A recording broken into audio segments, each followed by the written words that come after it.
Friends, I am Nidhi Pundir and today I am going to teach you class 6 maths chapter number 3rd playing with numbers. Okay, and today's topic is some more divisibility rules. Okay, पहले हम कुछ divisibility rules पढ़ चुके हैं already. ठीक है, like by 2 by 3 4 5 6 and 9 10. Okay, कुछ और रूल्स भी होते हैं, उनको हम आज चेक करेंगे कि ऐसे कौन कौन से और डिविजिबिलिटी रूल्स हैं जिनसे हम क्या कर सकते हैं, पता कर सकते हैं कि ये नंबर्स और बाकी नंबर से डिविजिबल होगा या नहीं होगा. Clear? So let's start. Let us observe few more rules about the divisibility of numbers. Okay, कुछ और रूल्स देखते हैं हम. पहला रूल ये है, वो कह रहे हैं can you give a factor of 18. क्या आप 18 के फैक्टर्स बता सकते हो, दे सकते हो? हाँ, दे सकते हैं 18 के. It is 9. करेक्ट, 9 तो इसका फैक्टर होता है एक. ओके, अब वो कह रहे हैं चलो इसका फैक्टर 9 हो गया. अब बताओ 9 के फैक्टर कौन से होते हैं? 9 का फैक्टर क्या होता है? 3 होता है एक फैक्टर 3. करेक्ट है. इस 3 अ फैक्टर ऑफ 18. अब बताओ जो 9 का ये फैक्टर आया 3, क्या ये 18 का भी फैक्टर है? हाँ, 3 भी क्या है? 18 का फैक्टर है. Yes it is. Take any other factor of 18. अच्छा, अब 18 का दूसरा फैक्टर लो. यहाँ पे हमने 9 लेके करा था, ऐसे ही आप एक और फैक्टर लेके करो 18 का. 18 का एक और फैक्टर होता है 6. ओके, अब 6 के फैक्टर करो. जैसे यहाँ पे पहले 9 के फैक्टर करे 3. ओके, ऐसे आप फिर 6 के फैक्टर करो. 6 का क्या होता है? 2 फैक्टर होता है. हाँ, होता है 2 फैक्टर. अब ये बताओ क्या 2 18 का फैक्टर है या 2 18 को डिवाइड करता है? बात तो एक ही है ना, ये इसका फैक्टर होगा या इसको डिवाइड करेगा. दोनों यही चीज़ होती है फैक्टर में. हाँ, करेगा 18 को डिवाइड. 2 9 18 है ना. इट इज़ ऑल्सो डिवाइड 18 है ना. Check this for the other factor of 18. ऐसे अब और 18 के और बाकी फैक्टर्स के लिए भी चेक करना ज़रा, और एक ऑब्जर्व करना कि क्या हो क्या रहा है. एक चीज़ आपने ऑब्जर्व करनी है.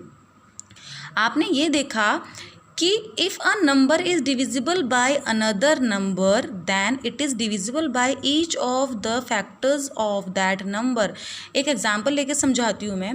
फॉर एग्जांपल एक नंबर है आपके पास 8. ओके, एक नंबर है 8. वो कह रहे हैं if a number is divisible by another number. अगर एक नंबर है वो किसी और नंबर से डिवाइड हो रहा है, या हम ये बोल सकते हैं उसका फैक्टर है ना. इसके फैक्टर आपके मैंने लिख दिए, आपके होते हैं, लाइक मैंने बोल दिया ये 6 से चलो ये डिवाइड होता है, या 6 इसका फैक्टर है. ठीक है, अब 6 इसका फैक्टर है. वो कह रहे हैं if a number is divisible by another number then it is divisible by each of the factor of that number. Each of the factor of that number. इस नंबर के जो भी फैक्टर होंगे, इस नंबर के क्या क्या फैक्टर हो सकते हैं? एक तो आपका 1 हो सकता है, 2 हो सकता है, 3 हो सकता है और 6 हो सकता है. यही होते हैं इसके फैक्टर्स इस नंबर के, है ना. इस नंबर का जो ये नंबर से जो डिविजिबल होगा, if a number is divisible by another number. ठीक है, एक नंबर किसी नंबर से डिवाइड हो रहा है और उस नंबर के जो फैक्टर्स होते हैं, तो ये फैक्टर्स भी खुद क्या करते हैं? इस नंबर को डिवाइड करते हैं, यानी कि ये नंबर्स भी इसके फैक्टर्स होंगे. ठीक है ना, सिंपल सी बात आई भाई. जो जिसका फैक्टर होगा उस नंबर के जो बाकी फैक्टर्स होंगे वो भी साथ में इसके फैक्टर्स होंगे, यानी कि ये भी इसको डिवाइड करेंगे ही करेंगे. 2 भी 8 को डिवाइड करेगा, है ना. और क्या करेगा आपका? ठीक है, सॉरी ये 18 है. ओके, 18 का आ गया 6 डिवाइड करता है, और इसके फैक्टर 6 के फैक्टर्स हो गए 1 2 3 एंड 6. तो ये जो इसके फैक्टर है ये भी क्या करते हैं? 18 को डिवाइड करते हैं, यानी कि ये भी क्या है? इस 18 के फैक्टर्स हैं. तो यही पहला रूल हमारा कह रहा है, if a number is divisible by another number than it is divisible by each of the factor of that number. इस नंबर के जितने फैक्टर्स होंगे वो नंबर्स इस नंबर को डिवाइड भी करते हैं. आप किसी और नंबर्स को लेके चेक कर सकते हैं. एक नंबर लीजिए, उसका एक दूसरा नंबर बताओ जिससे वो डिविजिबल हो. लाइक मैं एक और बता देती हूँ आपको. मैंने लिया यहाँ पर फॉर एग्जांपल 8 ले लिया मैंने. ओके, 8 के फैक्टर्स कौन से होते हैं? आप कोई एक नंबर बताओ जिससे 8 डिवाइड होता है. आपका 4 ले लूँ. ओके, 4 से डिवाइड होता है, यानी 4 इसका फैक्टर है. अब मैं 4 के फैक्टर्स करती हूँ, यानी कि 4 के और क्या क्या फैक्टर्स होते हैं जिससे डिवाइड होता है? 1 होता है, 2 होता है और आपका 4 होता है. ठीक है, यही होते हैं 4 के. अब इन नंबर्स को और इन नंबर को चेक करना है, क्या ये नंबर इसके फैक्टर्स हैं या ये नंबर इसको डिवाइड कर रहे हैं? हाँ, कर रहे हैं. 2 4 ज़ा 8 एंड 4 2 ज़ा 8 करते हैं डिवाइड. ठीक है, तो यही हमारा फर्स्ट रूल बोलता है डिविजिबिलिटी का. This second rule says the number 80 is divisible by 4 and 5। अच्छा 80 नंबर जो क्या होता है 4 and 5 से डिविजिबल है, हाँ है। It is also divisible by 4 multiply by 5 is equal to 20। अगर आप इन दोनों को मल्टीप्लाई करो तो 4 5 से 20, वो कह रहे हैं 20 से भी क्या होगा, ये डिवाइड होगा, हाँ होगा। एंड 4 and 5 आर को प्राइम नंबर्स, यस दोनों क्या हैं आपके को प्राइम है। को प्राइम्स मैंने बताया आपको क्या होते हैं, जिनमें क्या होता है आपका ओनली वन क्या होता है एज अ कॉमन फैक्टर होता है, वो नंबर्स वो पेयर आपका को प्राइम्स होते हैं। ओके सिमिलरली आप 60 में लेके कर लो। अच्छा 60 किस किस से डिविजिबल है, 3 और 5 से डिविजिबल है, और 3 और 5 क्या है आपके को प्राइम नंबर्स है। अच्छा 60 इज ऑल्सो डिविजिबल बाय, अगर इन दोनों नंबर्स को मल्टीप्लाई कर दो 3 इंटू 5 15, तो 15 से भी 60 डिवाइड होता है।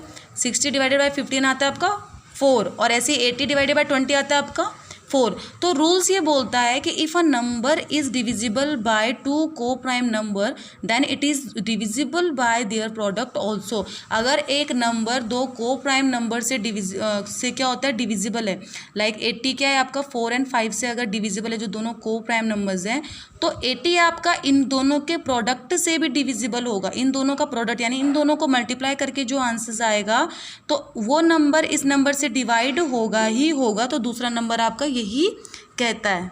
थर्ड नंबर है आपका the numbers 16 and 20 are both divisible by 4। अब 16 and 20 के हैं, जैसे 4 से आपके दोनों डिविजिबल हैं। ओके अब अगर मैं 16 और 20 को ऐड कर दूं तो मेरा आंसर आता है 36। अब 36 जो आंसर आया वो भी क्या है 4 से डिविजिबल है। 16 और 20 तो थे 4 से डिविजिबल, बट अगर मैं इन दोनों को ऐड कर दूं तो जो मेरा आंसर आ रहा है वो भी आपका 4 से डिविजिबल है ना, 4 9 ठीक है। तो वो कह रहे हैं जो नेक्स्ट रूल है थर्ड वो ये है कि if 2 given numbers are divisible by a number, कोई भी 2 नंबर अगर किसी नंबर से डिवाइड हो रहे हैं तो उनका अगर आप सम करोगे तो जो आंसर आएगा वो नंबर भी सेम क्या होगा, उस नंबर से डिविजिबल होगा ही होगा। ये है आपका थर्ड रूल। आप किसी और नंबर से चेक कर सकते हैं, आप कोई सा भी नंबर ले लीजिए, लाइक आपका 4 होता है और आपका 6 होते हैं, ठीक है ना। 4 और 6 आपसे किससे डिविजिबल हैं, ये 2 से डिविजिबल हैं, ठीक है। अच्छा अब दोनों को जरा आप ऐड कर दो, 4 और 6 को ऐड कर देंगे तो क्या आएगा आपका 10 आंसर। क्या 10 भी 2 से डिविजिबल है, हाँ है। तो कोई भी ऐसे नंबर्स ठीक है जिनके क्या हैं जो किसी नंबर से डिविजिबल हैं, जो किसी नंबर से डिविजिबल होंगे। If 2 given number are divisible by a number, अगर 2 नंबर किसी एक नंबर से डिविजिबल हो रहे हैं तो उनका जो सम होगा वो भी क्या होगा, also divisible by that number. Okay तो यह हमने प्रूफ कर लिया। यहाँ पे ये कुछ रूल्स एंड डिविजिबिलिटी की जो कॉमन से हैं ये आपको पता होने चाहिए। ओके जो लास्ट रूल है फोर्थ वो ये है कि the number 35 and 20 both are both divisible by 5, दोनों 5 से डिविजिबल हैं, करेक्ट। इज देयर डिफरेंस 35 - 20 अगर हम करें 15 ऑल्सो डिविजिबल बाय 5, यस। अगर आप इन दोनों को माइनस कर दें तो जो आंसर आएगा वो भी 5 से डिविजिबल हो रहा है। Try this for other pair of numbers also, और नंबर्स के लिए भी आप ट्राई कर सकते हैं चेक करने के लिए। तो रूल्स आपका ये निकला, conclusion, if 2 given numbers are divisible by a number then their difference is also divisible by that number. अगर 2 नंबर किसी नंबर से डिवाइड हो रहे हैं किसी एक नंबर से तो उनका जो डिफरेंस होगा, डिफरेंस मतलब माइनस करके जो आपका आंसर आ रहा है वो भी उस नंबर से डिविजिबल होगा। सेम जैसे ये नंबर बोलता है कि इसमें क्या है आपका सब आपका है एडिशन, कि उनका जो सम होगा वो उस नंबर से डिविजिबल होगा। इसमें वो कह रहे हैं अगर उनका सब्ट्रैक्शन जो होगा यानी जो आंसर आएगा डिफरेंस आएगा वो भी उस नंबर से डिविजिबल होगा। तो यहाँ पे हमने क्या करे 4 आपके जो आपके डिविजिबिलिटी रूल्स हैं वो हमने डिस्कस करे। आपको क्या करना है, ये जो रूल्स हैं आपके ये टॉपिक डालकर ऐसे ही अपनी नोटबुक पे सम मोर डिविजिबिलिटी रूल डालकर, और यहाँ पे जो ये हाईलाइटेड पॉइंट्स हैं 1 2 3 4, ये 1 हो गया 1 पॉइंट, ये नोट करना है। ऐसे आपके ये 2 सेकंड पॉइंट है, this 1 third point and this 1 fourth point. Okay ये आपको अपनी नोटबुक्स में नोट करके और 1 एग्जाम्पल्स भी साथ साथ इसके ये नोट करने हैं। Okay thank you.